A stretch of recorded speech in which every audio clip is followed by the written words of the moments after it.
this Facebook Live. So we're live. Welcome everybody to a online episode about choosing your joy. What it looks like. Paula and I were just wondering if we were qualified to do this live. So Paula, do you want to start us off? So we, for the longest time I was a hairstylist. I still am. And we worked in the salon together, and the crunch that would come in during the holidays was very interesting. You're still working in the salon. Yep. Do you want to talk a little bit about that? Yeah, I mean, it's funny because knowing that we were going to have this conversation, and speaking of joyful, here comes my dog racing into the room that I'm in. So I think the thing that's interesting about this joy conversation is that people think that it has to look a certain way. Like you say joy and it automatically brings up jolly, like Santa Claus. And I think that is for me, it's one of the first places where we go kind of awry with the whole, whether it's the holidays. I'm sorry, please receive the joy of my dog having the zoomies. If you can hear him. So that for me, that's kind of ground zero of where you might want to look to find your joy. Because the minute you take on someone else's definition of what something's supposed to be, you're automatically the only choice you have after that is to try to mold and shape and bend yourself into whatever this other version that someone's created. And that's never fun. It doesn't matter whether it's the holidays or just another day in the life. So I think that's the first thing that I always look at with this is after, like you said, years of being a hairdresser and working with the public and also just being self-aware and knowing that I'm naturally pretty happy. And so if I'm not happy, what am I actually choosing that's sending that a little bit wonky? And so the minute you're okay, hold on, is this actually my reality? Yeah, time out, push time out. And then what is my reality? What is it that I would like to create? Is kind of that, I think, first step. And I know you speak to this so brilliantly. So I'll pass it to you in just a second. But that's the thing is, it's one, are you functioning from other people's definitions of what joy is? Are you trying to be something that you feel you're supposed to be? Because spoiler alert, it's not going to work. And secondly, it's not, you can't just go into resistance. I mean, you can, but may not be as joyful for you. You can't just go I'm not going to I'm not buying into anyone's bullshit this holiday season. You have to then take that next step and be what is it that I actually would like to create? What is, if I were being me in all of my joy, whatever that looks like, what would that look like? And that's when you actually start to get to play, and you're not at the effect of your family members that are making stupid comments at the dinner table, or the overscheduling or the shopping or the budget crises that people go into around the holidays, right? If you're actually willing to be okay, what would I like to create, and kind of create a little bit of a game plan, then you're well on your way to having a more joyful holiday or life. Well, I think it's funny that joy only comes up. We only talk about it and see it everywhere during the holidays. And it's hey, everybody be joyful while everybody is feeling totally fucked up. And trying to navigate that as this is the time that I turn joy on. And one of the spoiler alerts that I would like to have is if you don't like gingerbread houses and you don't like wrapping presents and playing Santa Claus games or Elf on the Shelf games is not joyful for you, it does not mean you don't have joy. Yeah, that's my big spoiler alert, because I think what happens is like you said, we look out and we go, oh, that equals joy. If I want to go Christmas caroling, then I am joyful, and therefore if I'm not, then here's the definition of not being joyful. I remember one time Dane talks a little bit about this for the experience he had.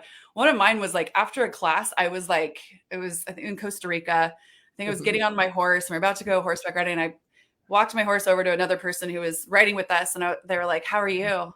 And I'm I'm happy. I was on my horse. I'm in Costa Rica. I was so happy. And this person was oh, class was really intense for me. It's not intense for you. And all of a sudden I was oh, I immediately went in to judge the joy that I was having, meaning I decided that meant that I wasn't being conscious or I wasn't really receiving from the class. And I just tanked myself into, okay, how do I get intense so that I can prove I'm receiving the class, And like years later, probably it was that I looked at it again and I was like, wow, that was that moment where I identified someone else's reality and then decided to match it. And it goes both ways, right? Yeah. Someone's being boisterously happy about something and you go, oh, then I'm not being joyful. So what does it look like to start to choose us during this season? And what can you choose that will invite more joy? And can you want to talk a little bit about, Paula, like, what is joy for you? What does that look like? Yeah, I mean, it depends. That's a great question. And just like you said, it depends on the day. Because sometimes it is that like bouncy Tigger, like, oh my gosh, like, wah, and sometimes it is that. And sometimes, it took me a long time to get to this, where I realized that sometimes joy for me is very like soft and gentle and quiet. And it's just this like immense gratitude like that I have for my life and the people in it and the things that are showing up and the future that I'm aware is available. Like it's not always the same. And also, like, I mean, we talk about joy a lot as like an exuberant expression of abundance. And so it's that thing, like, it's whenever there's just like, it just has this really yummy, that's the only way I can explain it, like this yummy feeling where sometimes that it manifests or shows up as like, like I said, bouncy and crazy and super like, like my horse, or, or sometimes it is like, wow, like I'm so grateful. And like, how did I get so lucky that this is my life? And so that's what, again, like going back to the very beginning of this conversation, where it's like, if you can actually get out of the definition, then whatever shows up, if it is family dinner, and which if you haven't seen our Misfit Merriment video about family dinner, this is totally the energy that I'm talking about. But if it's family dinner and someone's saying something stupid at the dinner table, you can still be there and be showing up for your family and still have that caring. And maybe it's not your favorite thing. And maybe it's not the height of like joyfulness for you, but you can still be there. And because you're so clear in what joy is for you, you can be in a space where people are being stupid and still be fine. And I think for me, that was the biggest thing, is that for a lot of my life, I would go into like, that's not fun for me, or I don't like being around those people. And so I would just hide. Like I would be a recluse and I would just be like, I don't want to see anybody. I don't want to talk to anybody. Like, and I would just be by myself, which I love. And also there are other ways to do it. And so once I was willing to look at like, what does this look like for me? And then what is it that I'd like to create? I was able to go into any situation and still be me and have me and show the people that I care about them, even if I think they're stupid. And still, they were invited to this live, were they? Yeah, like still, well, hey everybody. And still, like, so that's the thing, is it's like, for me, the biggest motivator to choose my joy during the holidays is that I can then go have whatever in any situation around anybody and still have fun and still be joyful and still like have an ease with all of it. Yeah. And, we have a whole brand in Access called Happiness is Just a Choice. Yeah. And so like choice, choosing joy, the segue with that is like that in every moment, like you're talking about, you can actually choose your joy. And that might not be the outward expression. And it also might be like, my cat's adding to the live now. Do you hear him? He doesn't sound joyful, but I'm sure he is. He's like howling.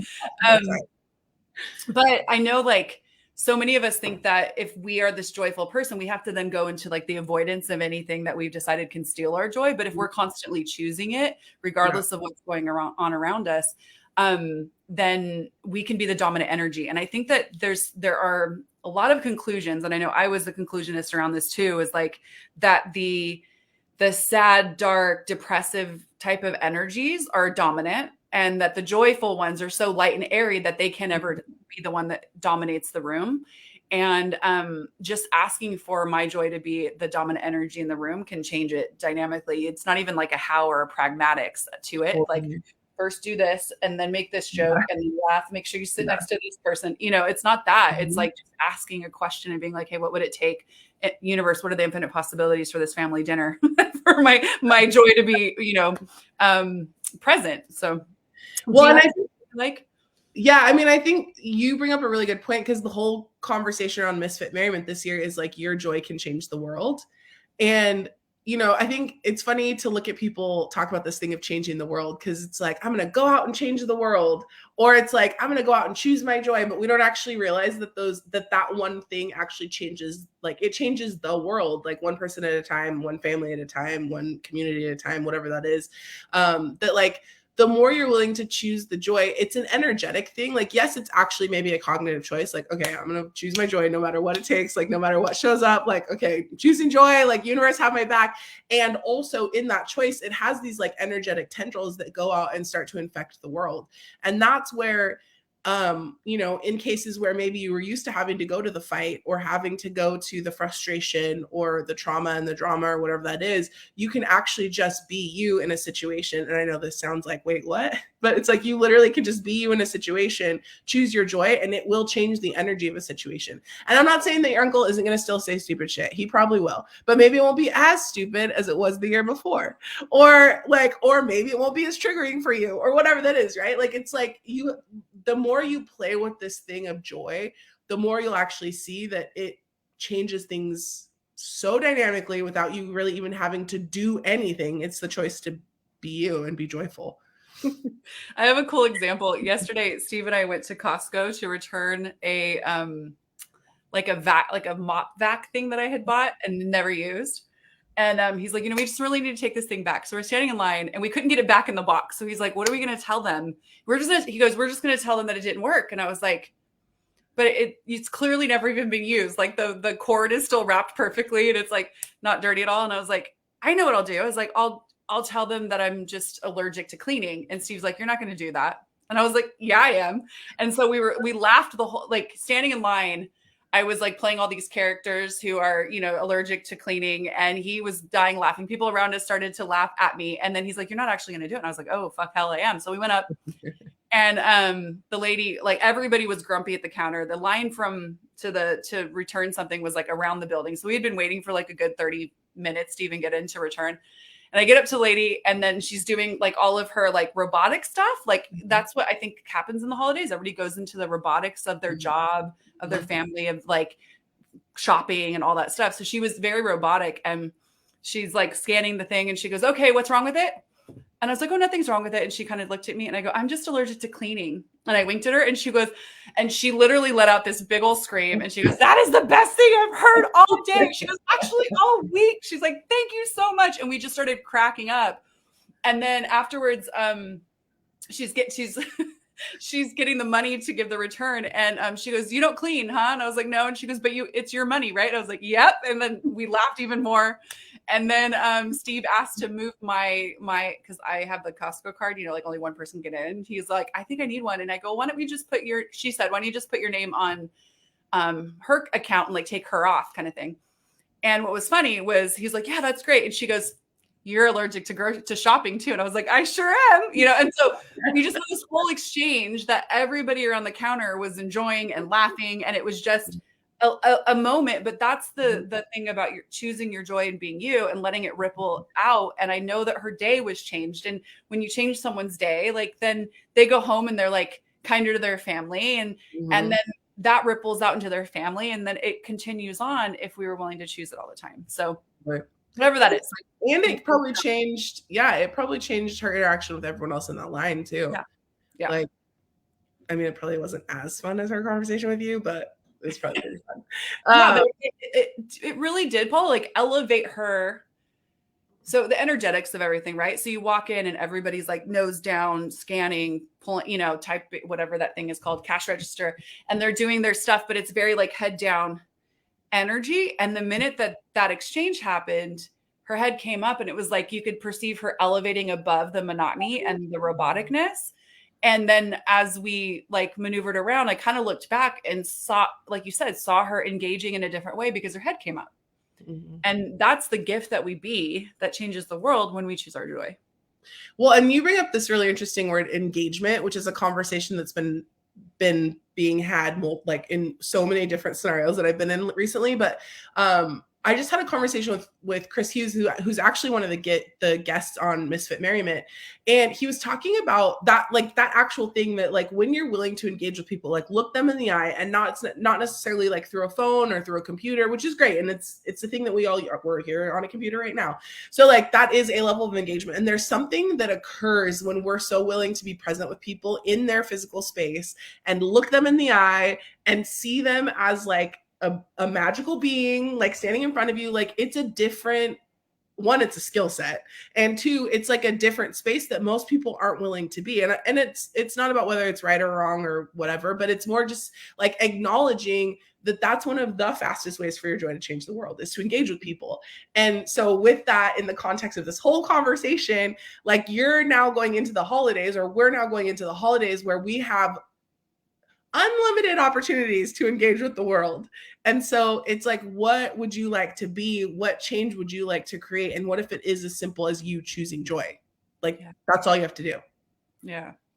Yeah. And look at what brings you joy, and then ask to identify whatever the thing that starts to curb that is. Like, because that's really where you want to focus, like not like focus, make it serious, but like go, oh, here's the thing that I shut down for. Here's the like Talia, my 14-year-old, who you have a good relationship with, and she's just like a goofball and willing to be her in a different way. In October, she wanted to blast like Mariah Carey's All I Want for Christmas, like in my convertible, blasting in October. And I would normally like love that level of attention, but there was some sort of judgment that I was aware of. And I was like, Talia, we can't do that. And she goes, yeah, we can. And she like turned it up, and I was like, oh, right, we can. And the way that like, what it created for people every time we'd come to a stoplight, because the top's down, it's blasting. People in the corner would be like looking at us like they wanted to judge it, because we were having so much joy with it. They started laughing and were singing along, and every car that we went by was having the same interaction. And what I saw was like, there was that nanosecond that I was willing to be aware of where if I would have continued down that road, it would have been easy to just been like, no, and shut her down. Yeah. But I was like, oh no, there's that thing I've been asking to be aware of, is like, oh, am I hiding? Am I avoiding judgment? What point of view about me am I defending in order to maintain this shutdown of joy for her and for me? And so you can start to ask for the awareness of that, not to make it more real, but so that you know what you can choose and change instead. That is so true. So I'm reading this book right now that I love that talks about this, and it talks about how there's a space between there's a space between the moment you're aware of like an emotion or something coming up, and then the reaction that you have to it. Like, and for some people, the space is like this big, like it's so small. And what occurs is that the more you're willing to be aware of that space, and the more you're willing to like push pause in that moment and be like, okay, like how much space can I create here for myself? Then it gives you more choice in terms of like, instead of just having to go into reaction, you can actually be like, okay, what is it that I'd actually like to create here?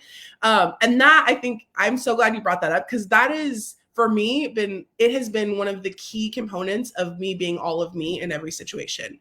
Is like, we're used the nanosecond, like you said, of like perceiving the judgment and then going in to make it real and true, is like it's how a lot of us function and have for most of our lives. So it is a muscle, but like, Christmas is only 23 days away. So you've got 23 days to like figure it out. I know, sorry.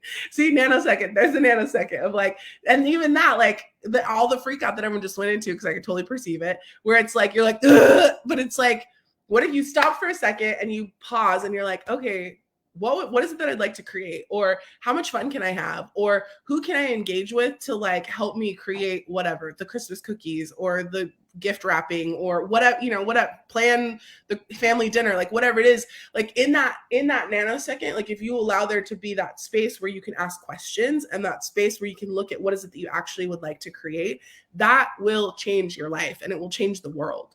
Not just with joy, but with joy, with ease, with fun, with play, with like all engagement. Like you've got to ask questions in that moment.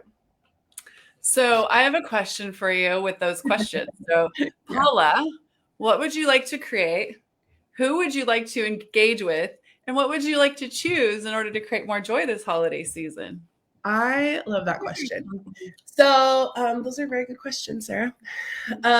So for me this year, I'm doing the holidays a little bit differently. I am here in Los Angeles, and I'm actually flying my nephew, who's 14, down to spend a couple of weeks with me. And so for me, he's coming out of a little bit of a tumultuous, or a lot of it of a tumultuous situation. And so my target really is like just space to be, like to be whatever it is that you want to be, and actually get to what is that? What is that? Like, what does that look like? And really just have fun in all the ways, whether it's like just laying on the couch or whether it's going out and playing and doing something different. So I'm looking forward to it, and really like embracing it for me, and also like encouraging and empowering him to see what that looks like for him. Because I don't get that that's actually something that he's been invited to choose ever. Except for, I mean, the few moments that we've had some time to play and ask questions. So that's what I'm really looking forward to for the holidays. I'm not sure, like it's very undefined for me this year. Like I'm like, I don't know if I'm gonna have a tree. Am I gonna do presents? Like I don't know. But I know you do know though. What do I know? Well, I know that like daily from December 13th to December 21st, you're going to be choosing something. That's also true. And this will prepare me for all of the joys of the holiday seasons. Well, actually, I am really looking forward to this, because it is a little selfish in that I'm grateful to contribute to facilitating all these conversations, and I know I'm going to get a ton out of it. So if you don't already know, we have Misfit Merriment as well. So my nephew's going to be here, and also Misfit Merriment. And we'll see. I don't know. I'll report back on my undefined Christmas. But what about you? I feel like you've got a lot of family, and there's always a lot of stuff going on. I don't know.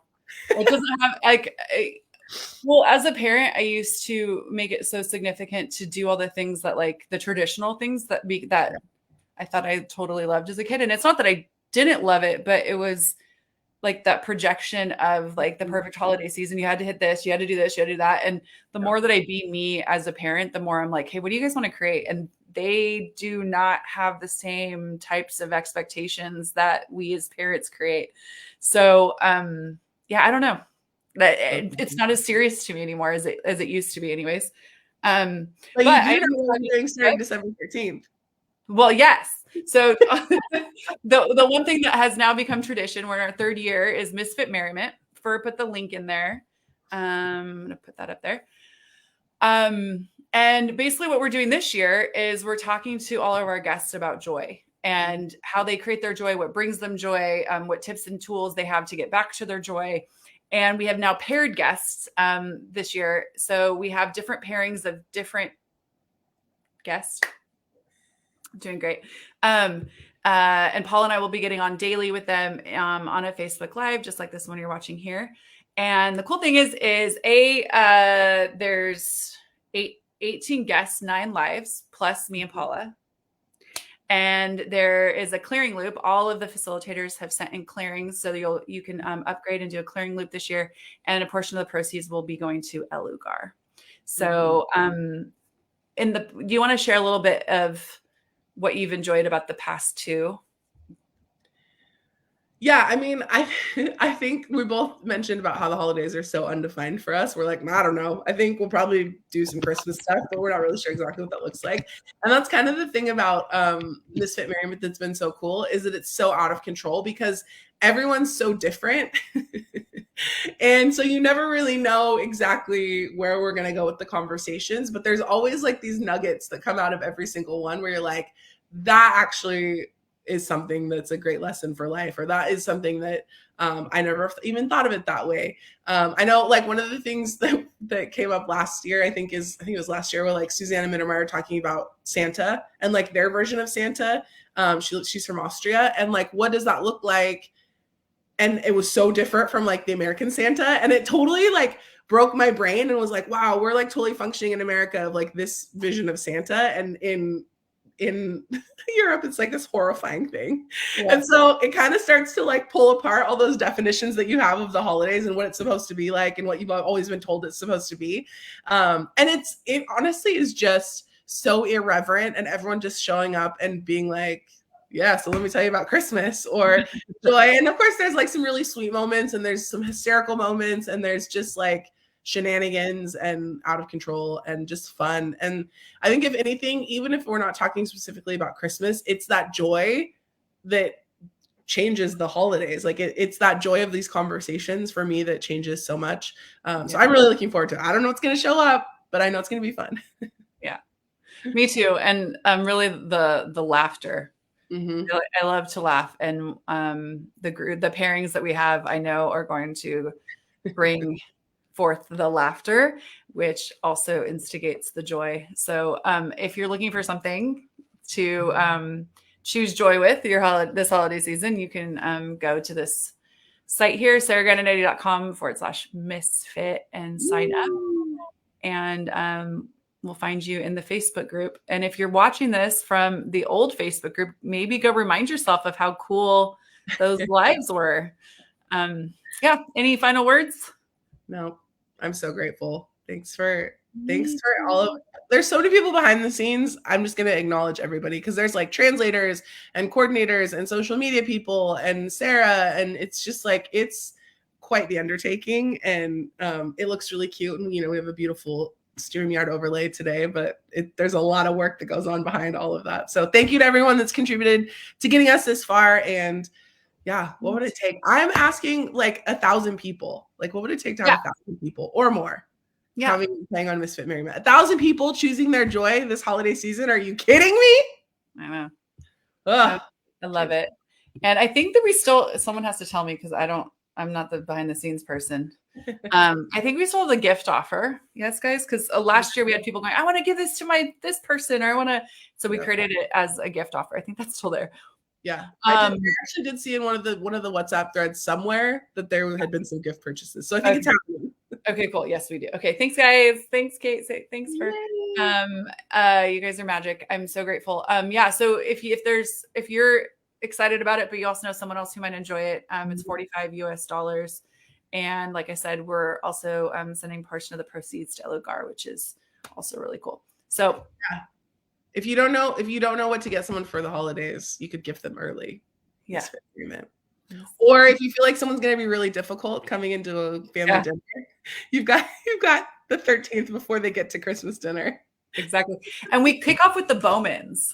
Yeah. And every year, you get on thinking you're going to talk about Christmas, and the Bowmans make my brain splatter on the wall over here every fucking time. And I've literally gone back to last year's conversation we had with them about being the gift. And I've gone into that Facebook group, because I don't know how to access recordings, because I'm not that smart. And I have listened to that over and over when I've needed a reminder about certain things that Stephen Bowman said that just opened me up to something totally different. So it's also not all just irreverent play, although it is. Yeah.